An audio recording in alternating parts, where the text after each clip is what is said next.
प्यारे मित्रों, अनाहत योग में आप सभी का फिर से स्वागत है। आज तीसरे सत्र में हम देखेंगे कैसे अनाहत योग में डूबे। अनाहत क्या है? अस्तित्व का निरंतर गूंजता हुआ संगीत। योग क्या है? उससे जुड़ने की कला। अनाहत योग यानी अस्तित्व में गूंज रहे निरंतर संगीत से जुड़ना। इस संगीत से कई अलग अलग प्रकार से जुड़ा जा सकता है। आज एक अद्भुत विधि का अभ्यास हम करेंगे। इस विधि को समझने से पहले, इसका प्रयोग करने से पहले कुछ दो तीन बातें हमें ख्याल रखना बड़ा ज़रूरी है। अस्तित्व के दो आयाम है। आदमी अस्तित्व का एक अविभाज्य भाग है। इसके दो आयाम हमें समझने चाहिए। एक आयाम उसका है भीतर का, एक आयाम है बाहर का। बाहर के आयाम को हम प्रकृति कहते हैं, भीतर के आयाम को परमात्मा कहते हैं। भीतर का आयाम अपरिवर्तनशील है, अचल है, अनंत है, अद्वैत है, आनंदी है। बाहर का आयाम प्रकृति का है, परिवर्तनशील है, हमेशा बदलता रहता है। उत्पत्ति होती है उसकी, विनाश भी होता है। भीतर का आयाम हमेशा अचल है, अविनाशी है, स्वयंभू है, किसी पर निर्भर नहीं है, अयोनी है, किसी पर भी निर्भर नहीं है। उसका ना कभी जन्म होता, ना कभी उसकी मृत्यु होती। प्रकृति और परमात्मा, इन दोनों के बीच इंसान है, हम है। प्रकृति जो है इंसान के भीतर काम करती है, जैसे श्वास प्रकृति की देन है, उम्र प्रकृति की देन है, हवा, पानी, ये सब कुछ प्रकृति की देन है। जन्म से लेकर मृत्यु तक श्वास निरंतर चलती रहती है, निरंतर चलती रहती है। बच्चा जन्म लेता है, धीरे धीरे बड़ा होता है, सुखी होता है, दुखी होता है, फिर एक दिन इस दुनिया से विदा होता है। लेकिन श्वास जन्म से लेकर मृत्यु तक हमेशा उसके साथ रहती है। यह प्रकृति की देन है। इसी के साथ साथ उसके भीतर एक अपरिवर्तनशील चेतना भी होती है, जो अविनाशी है, अचल है, आनंदी है, स्वयंभू है, अजोनी है। प्रकृति से जो मिलता है उसमें आदमी चुनाव नहीं कर सकता। श्वास निरंतर चलती है, हमारा चुनाव नहीं है। चाहे तो थोड़ी देर के लिए हम अभ्यास के लिए उसे रोक सकते हैं या थोड़े उसकी गति बढ़ा सकते हैं, लेकिन श्वास की प्रक्रिया तो चलती रहेगी। लेकिन जहाँ तक भीतरी जगत का सवाल है, उसमें हमें चुनाव की स्वतंत्रता है। चाहे तो आदमी ध्यान कर सकता है, भीतरी जगत में डूब सकता है और आंतरिक खजाने को खोजकर स्वयं प्रकाशित हो सकता है। और अगर चाहे तो ध्यान नहीं भी कर सकता, भीतर के खजाने को ऐसे ही छोड़कर अपने जीवन को वह पूरे सुख के साथ, संसार के साथ, अपने मित्रों के साथ बिता सकता है। यह दो संभावना है। आज हम बात करेंगे भीतर के संभावनाओं की। बाहर की जहाँ तक संभावना है, आज नहीं तो कल वह बदलती रहती है। लगता है कि हम सुखी हैं, लेकिन वह एक बहुत बड़ी भ्रांति है। भीतर का जगत, जब भी हम उसमें डूबते हैं या उससे परिचित होते हैं, वहाँ पे आनंद का झरना हमेशा बहता है। और जिस दिन हम उससे परिचित होते हैं, हम जानते हैं कि जैसे बाहर का सुख आता है, जाता है, सुख है तो दुख है, दिन है तो रात है, उदासी है तो खुशी भी है, लेकिन भीतर ऐसा नहीं है। भीतर सिर्फ आनंद है, परमानंद है, और वह सदा था, सदा है, सदा रहेगा। श्वास इन दोनों जगत में एक सेतु के समान है। बाहर श्वास प्रकृति से भी जुड़ी हुई है और भीतर परमात्मा से भी जुड़ी हुई है। बाहर श्वास प्रकृति में आती है, जाती है, लेन देन का काम करती है। एक आदमी श्वास भीतर लेता है तो प्रकृति से ऑक्सीजन का इंटेक करता है।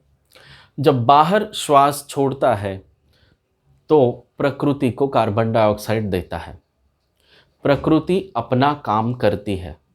यही श्वास को अगर हम भीतर जाते हुए देखें तो इसका एक और परमात्मा के दुनिया में जाता है। इसको ऐसे समझे कि ऐसे कोई एक सेतु है, एक बाजू में महासागर है, दूसरे बाजू में एक दुनिया है। हम बिल्कुल बीच में हैं। चाहे तो हम महासागर में जाके आ सकते हैं, चाहे तो हम इस ओर जाके आ सकते हैं। जो महासागर है वह अध्यात्म का महासागर है और जो संसार है वह किनारा है। संसार के किनारे में आना जाना चलता रहता है, लेकिन अगर परमात्मा की दुनिया में, आनंद की दुनिया में, वहाँ अगर जाना हो तो श्वास का एक अलग अभ्यास करना बहुत ज़रूरी है। इसे थोड़ा ऐसे समझे कि श्वास का हमारे जीवन से बड़ा गहरा नाता है। हम खंडित जीवन जीते हैं, हमारा जीवन पूर्ण नहीं है। थोड़ा सा एक ऐसे उदाहरण दूँ आपको कि हम इंसान कोई भी एक चीज़ एक वक्त में एक चीज़ नहीं कर सकते। हम खाना खाते हैं तो खाना खाते खाते टीवी भी देख लेते हैं, खाना खाते खाते दोस्तों से बातें भी करते हैं। एक वक्त एक काम करना हमारे लिए बिल्कुल नामुमकिन है। लेकिन आप किसी बच्चे को देखो, बच्चा एक वक्त एक काम करने में बड़ा खूब होता है, बहुत एक्सपर्ट होता है।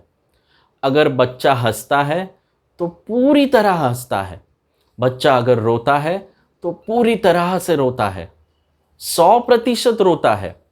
बच्चा अगर नींद भी लेता है, नींद में भी होता है तो 100% होता है। बच्चा अगर डांस करता है, नृत्य करता है तो 100% करता है। लेकिन कोई आदमी नींद में हो तो नींद में भी हिसाब किताब करता है कि व्यवसाय में अभी और क्या करना चाहिए। पूजा करता हो, भगवान के सामने हो, ध्यान करता हो, तब भी उसे लगता है कि संसार में यह चीज़ कमी है, इसे मैं और कैसे करूं, कौन सी गाड़ी लूं, कौन सा बंगला लूं, अब और क्या करूं। जब संसार में होता है तो उसे भगवान की याद आती है। जब भगवान के पास बैठता है, ध्यान करता है, पूजा करता है तो उसे संसार की याद आती है। 100% वह कभी नहीं होता वर्तमान में। लेकिन एक बच्चा बिल्कुल खूब तरह से 100% अपने आप में खिला हुआ होता है, अपने आप में पूर्ण होता है। यह क्यों? इसका सारा सूत्र है श्वास के ऊपर। हम ऊपर ऊपर श्वास लेते हैं। ऊपर ऊपर श्वास लेने के कारण हम उस केंद्र बिंदु तो को नहीं छूते हैं जहां पे हम पूर्ण है। उस पूर्ण को हम नहीं छूते हैं। श्वास हमारी ऊपर ऊपर होती है, इसीलिए जीवन में अशांति, जीवन में तनाव, जीवन में उदासी होती है। एक बच्चे को तुम कभी उदास नहीं कर सकते, एक बच्चे को तुम कभी निराश नहीं कर सकते। वो रोता है, वो रोने में भी पूर्ण होता है, उसे उदासी नहीं कहते। उदासी में तुम अपने आप को टोकते हो। आदमी अहंकारी है।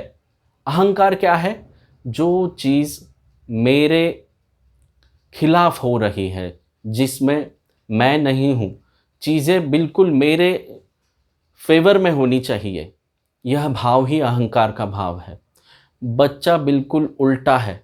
वह जो है उसमें सुखी है, उसमें आनंदी है। क्यों? क्योंकि बच्चे की सांस उसके नाभि से जुड़ी हुई है। बच्चा जब भी सांस लेता है तो उसका पेट पूरी तरह फूलता है और सांस छोड़ता है तो फूलना और पिचकना यह शुरू रहता है निरंतर। हम जब श्वास लेते हैं तो पूरी तरह नहीं ले पाते, ऊपर ऊपर श्वास लेते हैं, इसलिए हम जीवन के उस बिंदु को छू नहीं पाते जहां शांति का झरना हमेशा बहता है। तो आज हम प्रयोग करेंगे कि कैसे गहरी लंबी श्वास हम ले और नाभि तक वह श्वास पहुंचे। नाभि तक जब भी हमारी श्वास पहुंचती है तब हम बिल्कुल बच्चे के भांति हो जाते हैं। जीसस कहते हैं कि परमात्मा के द्वार में सिर्फ उन्हीं को प्रवेश मिलता है जो बच्चे के भांति है। तो आज हम प्रयोग करेंगे कि कैसे श्वास को गहरा लेना है भीतर और नाभि तक उसे पहुंचाना है, कि जिस बिंदु में जहां हम स्वयंभू है, हम आनंदी है, एक अविनाशी है, एक ऐसे आनंद को छूकर श्वास को हम उस पूर्ण बिंदु को छुएंगे और देखेंगे कि कैसे जीवन में श्वास के प्रति जागरूक होकर हम आनंदी होते हैं। तो अब प्रयोग शुरू करेंगे। 5 मिनट के लिए लंबी और गहरी सांस लेनी है। जब भी आपको लगे कि अब और लंबी और गहरी सांस हम नहीं ले सकते हैं, तो बिल्कुल सारा ध्यान हमारे सुनने पर ले आना है। सुनने से क्या होगा? सुनना है अनाहत नाद को, जो निराकार है, निर्गुण है, भीतर आनंद ही आनंद है। सुनने से आपका होश बढ़ेगा।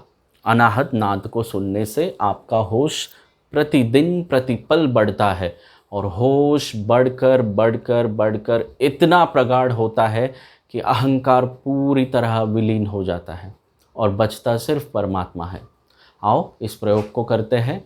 श्वास को भीतर लेंगे और लेने के वक्त एक ख्याल रखेंगे कि दोनों नासिकाओं से श्वास को ले रहे हैं भीतर।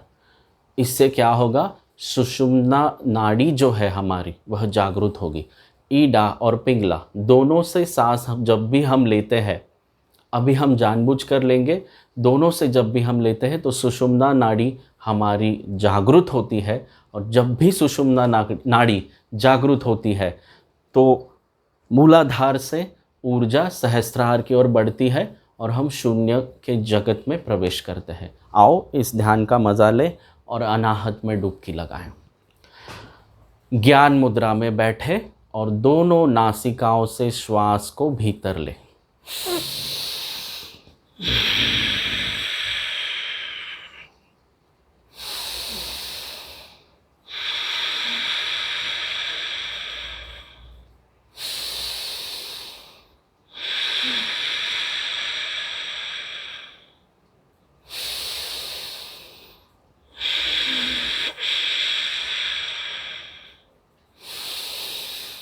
भाव करें कि श्वास नाभि तक जा रही है, पेट फूल रहा है।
जब भी आपको लगे कि अब और श्वास नहीं ले सकते, तब शांत होकर बैठ जाएं, श्वास को शिथिल छोड़ें और सारा ध्यान सुनने पर लगाएं। उस एक ओंकार के संगीत में डूब जाएं।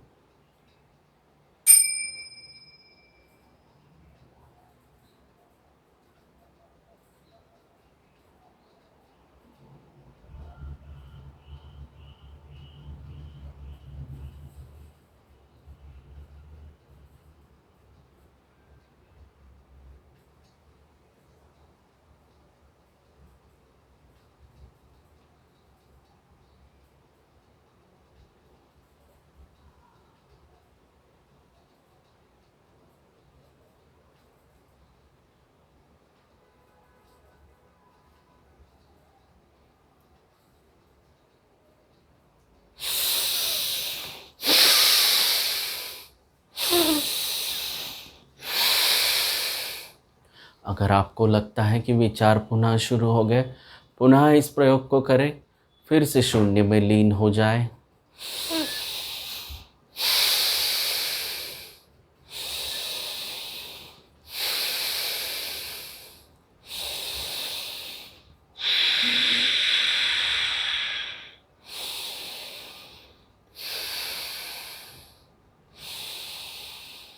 श्वास की ज़रूरत सिर्फ इस शरीर को है।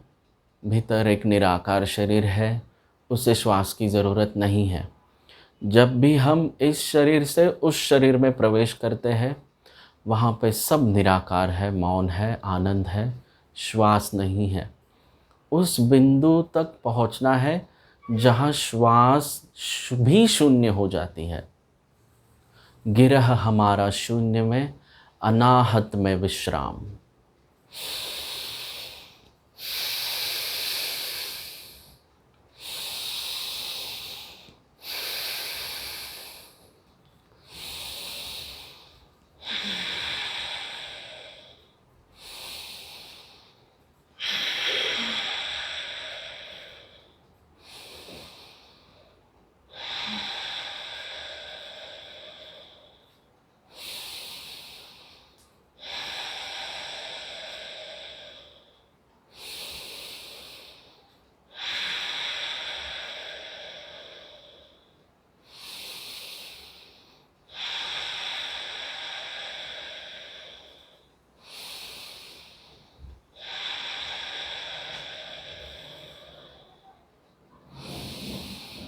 सारे शरीर में परम होश दिव्य ध्वनि से भर गए हैं। पूरी जागरूकता, सकारात्मकता। फिर से मौन हो जाएं।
धीरे धीरे बाहर लौटे।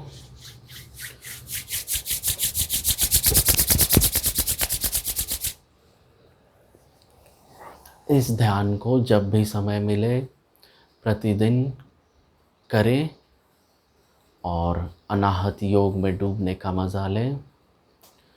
सद्गुरु ओशो के प्रति नमन, सभी समस्त बुद्ध पुरुषों के प्रति नमन। बहुत बहुत धन्यवाद। हरि ओम तत्सत।